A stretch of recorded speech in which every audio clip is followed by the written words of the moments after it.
Siz munosabatdasiz, ammo erkak sizga bir kun iliq, bir kun esa sovuq, bir kun rasmiy, ertasi kuni esa siz bilan samimiy muloqotdami?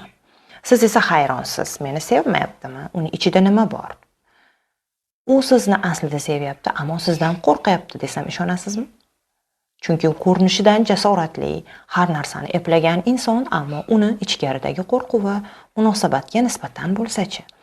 Bugun ajoyib bir insonlar haqida gaplashamiz, ya'ni avoidant turdagi insonlar, qochuvchi turdagi insonlar haqida gaplashamiz.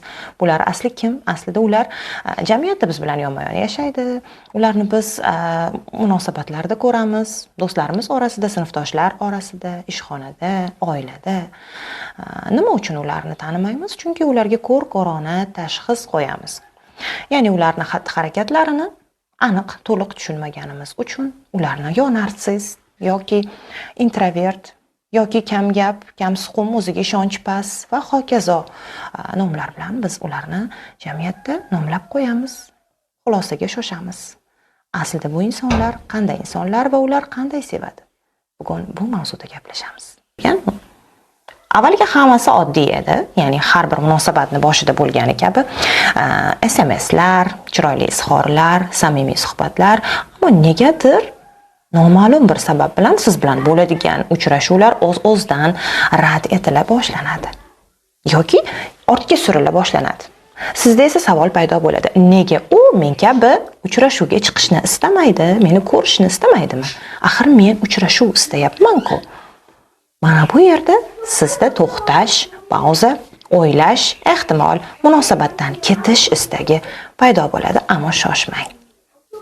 Aslida muammo nimada? Aslida ular ham siz kabi sevishni, sevilishni istaydi. Aslida muammo ular siz bilan munosabat istamayotganida emas, yoki sizni sevmayotganidan emas. Ishoning, ularda hammasi bor. Ya'ni ular ham xuddi siz istayotgan sarguzashtlarda yashashni istashadi. Ular ham siz kabi samimiy muloqotni istashadi. Ya'ni jufti bilan uzoq vaqtli chinakam bog'lanishlarni, sadoqatli, ya'ni samimiy munosabatlarni istashadi. Ammo muammo esa ularni bolaligi bilan bevosita bog'liq, ya'ni ularni munosabatlarga bo'lgan qarashi, sodda qilib aytadigan bo'lsak, noto'g'ri shakllangan, xavotir bilan shakllangan, qo'rquv bilan shakllangan, ya'ni ishonchsizlik bilan shakllangan. Ichkaridagi rad etilish qo'rquvi ularga sog'lom munosabatda qolish uchun tinchlik bermaydi. Mana bu avoidant insonlar, ya'ni qochuvchi insonlar odatda munosabatda chegaralar yaqinlashib ketayotganini sezib qolishsa, munosabat mustahkamlanayotganini, chinakkamlashayotganini sezib qolishsa, bezovtalana boshlashadi. Odatda mana shu paytda ular tanaffuslarga ehtiyoj sezishadi, yo'qolib qolishadi. Ya'ni sizdan ham geografik jihatdan, ham hissiy jihatdan uzilishga harakat qilishadi. Mana bu vaqtda ularni xatti-harakatlarini qoralashga shoshilmang, chunki ulardagi bu holat ong'osti bilan bevosita bog'liq, ya'ni qachonlardir dasturlashgan himoya, mudofaa mexanizmlari bilan va ularni hamon u bilan uni hayotiga ko'rsatayotgan ta'siri bilan bevosita bog'liq. Aslida chaqaloq tug'ilgan vaqtida u 18 oyligiga qadar, ya'ni u juda kichkina go'dak vaqtida, chaqaloq vaqtida uni bog'lanish uslubi, ya'ni dunyoga ishonchi uning atrofidagi vasiylariga bog'liq bo'ladi. Ya'ni u dunyo nima ekanini bilmaydi, u faqat o'ziga vasiyni his eta oladi. Ya'ni vasiy kim? Uni onasi, ehtimol onasi qaramagan bo'lsa, enagasi, buvisi. Ya'ni chaqaloqni ovqatlantiruvchi shaxs kim? U yig'laganda uni ovutadigan asosan kim? Mana shu inson bilan dunyoni ko'rayotgan bo'ladi. Ya'ni dunyoga nisbatan bog'lanish, ishonch mana shu inson timsolida bo'ladi. Mana bu vaqtda agar go'dak o'z vaqtida tinchlantirilsa, o'z vaqtida ovqatlantirilsa, aslida dunyo ishonchli degan shablon bilan dunyoga bog'lanadi. Ya'ni go'dak, chaqaloq enaga yoki o'sha vasiy onaga, ya'ni uni parvarish qilayotgan shaxs bilan 4 xil usulda bog'lanadi. Ya'ni unga ko'rsatilayotgan parvarishga ko'ra. Masalan, vasiy unga o'z vaqtida ovqatini yetkazish bilan parvarish qilayotgan bo'lsa uni, ya'ni go'dak yig'laganda, qorni ochganda o'z vaqtida uni ehtiyojlari qondirilayotgan bo'lsa, go'dakda fikr shakllanadiki, ya'ni fikr emas, hissiyot shunday shakllanadiki, dunyo xavfsiz, unga ishonish mumkin, men ehtiyojlarim qondiriladi. Ya'ni xavotirsiz, sog'lom holatda dunyoga bog'lanish shakllanadi.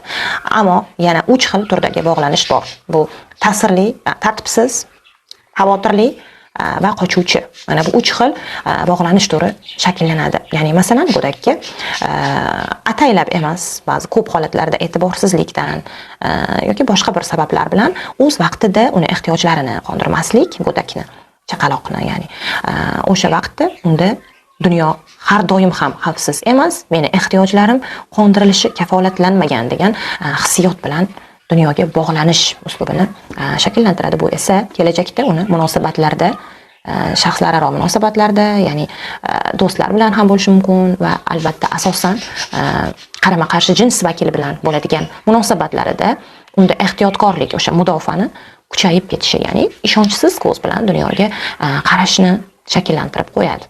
Albatta bu yechimsiz muammo emas. Buni albatta davosi bor. Ana endi savolni asosiysi. Siz rostdan ham shunday inson bilan munosabatdamisiz? Ya'ni uning, ya'ni sizning partnyoringiz aynan avoidant ekanini, qochuvchi ekanini qanday qilib aniqlash mumkin? Buni 7 xil yaqqol misoli mavjud. Bugun bular haqida ham batafsil gaplashamiz. Demak, birinchi asosiy sabab ularni yaqinlikni rad etishi, ya'ni sizni hayratga soladigan, sizni tashvishga soladigan, o'ylantirib qo'yadigan joyi mana shu yerdan boshlanadi. Ya'ni rad etish qanday bo'ladi? Aslida ular yaqinlikni istamaydimi? Juda yaxshi istaydi. Hatto sizdan ko'p istaydi. Ya'ni ular ham istaydi.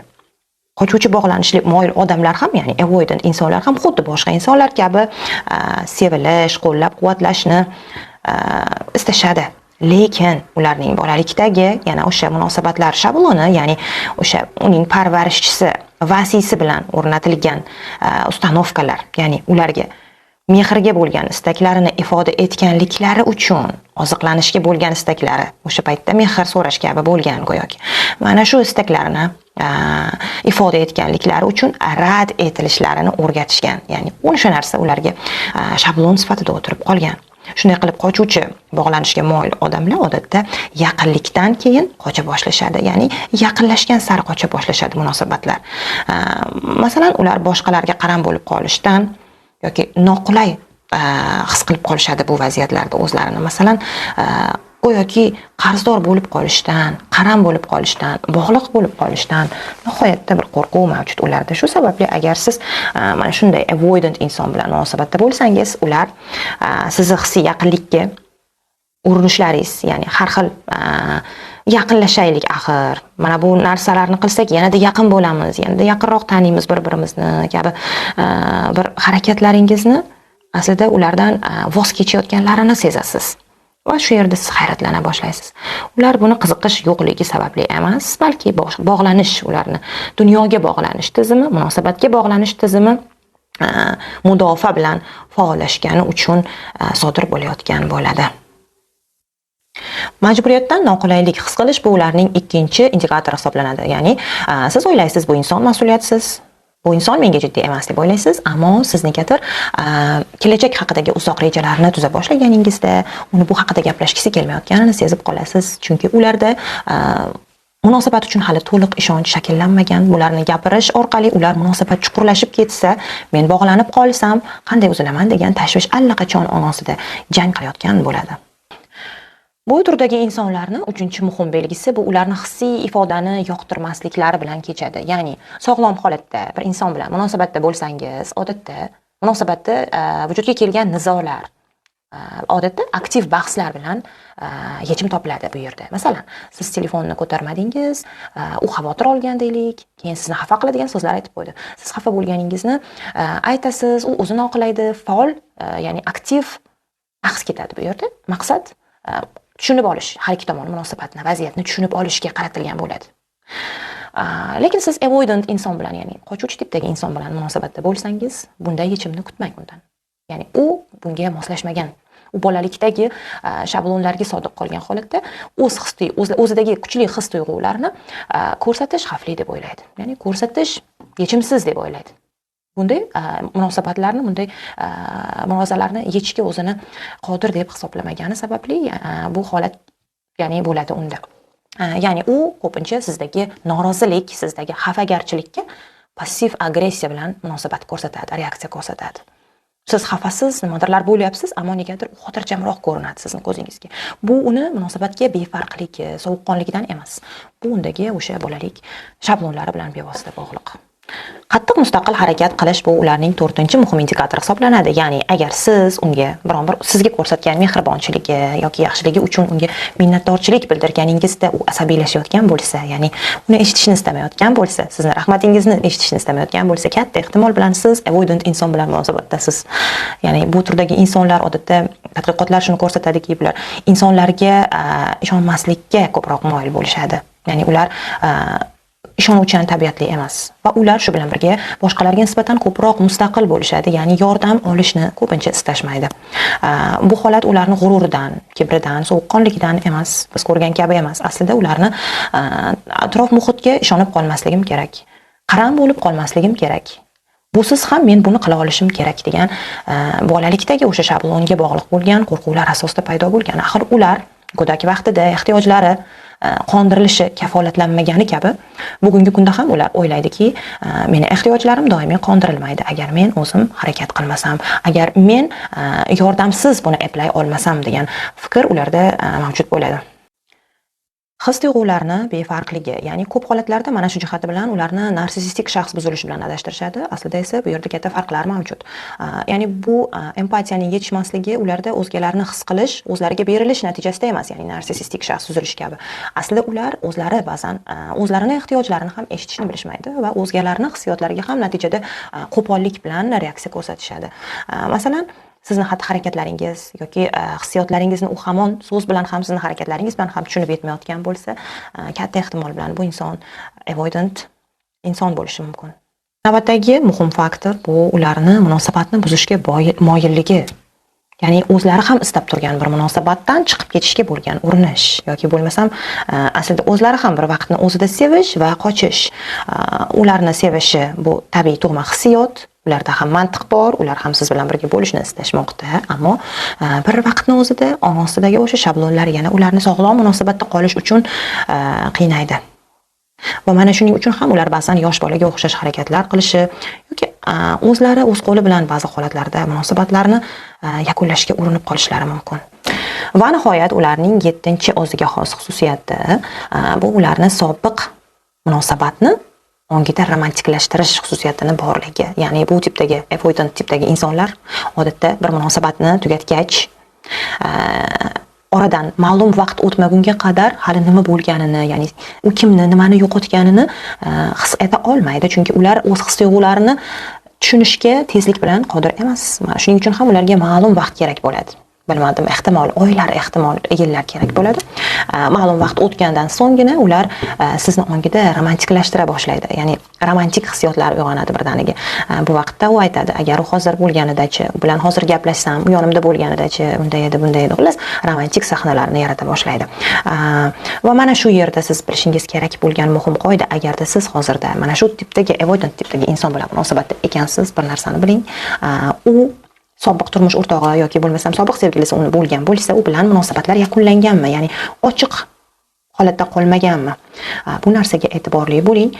Sababi u ochiq qolgan munosabatlarni vaqt o'tib sobiq sevgilisini ongida ideallashtirish va romantiklashtirish xususiyatlari bu insonda mavjud. Mana avoidant attachment insonlar kim ekanini bilib oldik. Ya'ni bu qochoq insonlarni muammosini, qochishining asl sabablarini o'rgandik. Aslida muammo ularning hissiyotning yo'qligida yoki munosabatga bo'lgan mas'uliyatsizligida emas, balki boshqa bir sabablar borligini bildik. Ana endi savol, siz allaqachon bu inson bilan munosabatda bo'lsangiz, ehtimol sizning turmush o'rtog'ingiz mana shunday ichimdagini top degan shior bilan yashayotgan inson, ehtimol siz munosabatda bo'lgan erkak bu kabi xususiyatga ega bo'lsa, qanday qilib bu insonni sirli olamiga kirish, ya'ni uning ishonchli partneriga aylanish mumkin? Qanday qilib sog'lom munosabatni bu inson bilan qurish mumkin? Ana endi navbat bunga. Birinchi navbatda bilishimiz kerak bo'lgan narsa ularning shaxsiy makoni, ya'ni avoidant tipdagi insonlar o'zini shaxsiy makonini qurib olishga odatlangan bo'ladi. Albatta hammamizda bunday makon mavjud, ammo ularniki biroz mudofaasi kuchliroq bo'ladi. Ya'ni yaxshiroq himoyalangan, kirish hech kimga ruxsat etilmagan holatda yopilgan bo'ladi. Ya'ni demoqchimanki, agar siz u inson uchun allaqachon yaqin insonga, yaqin shaxsga aylangan bo'lsangiz, masalan, sizni yaxshi ko'rishiga, sizga hamma narsasini aytishga tayyor ekaniga ishonch hosil qilgan bo'lsangiz ham uning shaxsiy makoniga kirishga shoshilmang. Toki u o'zi eshikni ochib bermaguniga qadar. Mana shu vaqtda ko'pchilik xato qiladi. Ya'ni o'ta qiziquvchanlik, o'ta shaxsiylikka kirib borish orqali munosabatlarda ko'proq xato qiladi va bu esa avoidant insonlarni yanada yopilib olishi yoki yanada uzoqlashib qolishiga olib keladi, chunki ularda hamon o'sha bolalikdagi mudofaa mexanizmlari faol ishlamoqda. Ikkinchi muhim qadam o'zingizdagi xavotirni, o'zingizdagi muammolarni xotirjamlik bilan yetkazing. Ya'ni siz uchrashuvga chiqqan vaqtingizda yoki siz muloqot qilgan vaqtingizda bunday insonlar bilan ikkovingiz ikki xil tilda gapirayotgandek vaziyat bo'lganmi? Ehtimol siz bunday inson bilan muloqotda bo'lsangiz, bunday holat sizda bo'lib turadi tez-tez. Ya'ni u nima deyapti, men nima deyapman? Meni eshitmayaptimi degan gumonlar sizda paydo bo'ladi. Bu vaqtda tushuningki, u siz kabi o'zini hissiyotlarini xotirjamlik bilan yetkazishga qodir emas. Ularni tushuntira olmaydi sizga. Unda ayni damda nima tashvishlar borligini. Shuning uchun u ba'zan tog'dan, ba'zan bog'dan keladi. Bu vaqtda siz uni bosimsiz holatga olishingiz, ya'ni o'zingizdagi xotirjam emotsiyalar bilan uni bosimdan chiqarish orqali o'zini hissiyotlarini erkin ifodalashga yordam berishingiz mumkin. To'rtinchi muhim qadam, ularga qochish uchun shaxsiy hududlarini ochiq qoldiring. Ya'ni bu tipdagi insonlar odatda sizni qanchalik yaxshi ko'rmasin, sevmasin, hurmat qilmasin, munosabat istamasin, ammo siz bilan uchrashuv o'tgach, masalan, uchrashdingiz, suhbatlashdingiz, oradan 2 soat o'tdi deylik, ana endi ular o'zlarining shaxsiy hududiga ehtiyoj sezishadi. Yolg'izlikka, ya'ni sizdan uzoqlashishga tabiiy ravishda ehtiyoj sezishadi.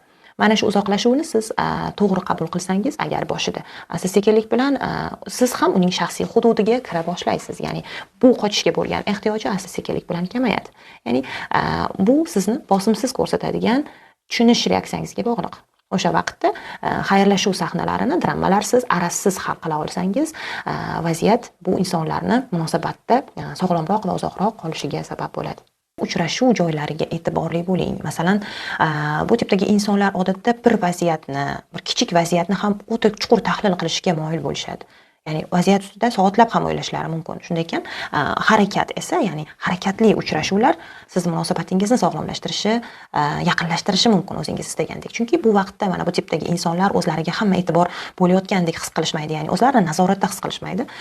Bu ular uchun qulayroq, ya'ni ular bilan ochiq havoda sayr qilish, ehtimol yugurish, birgalikda sport bilan shug'ullanish, biron bir sport turini o'ynash birgalikda, mana bu jarayonlar aslida avoidant insonlarni harakatga keltirish orqali ulardagi samimiylikni, ularni ochilishiga bir imkon berish mumkin, ya'ni.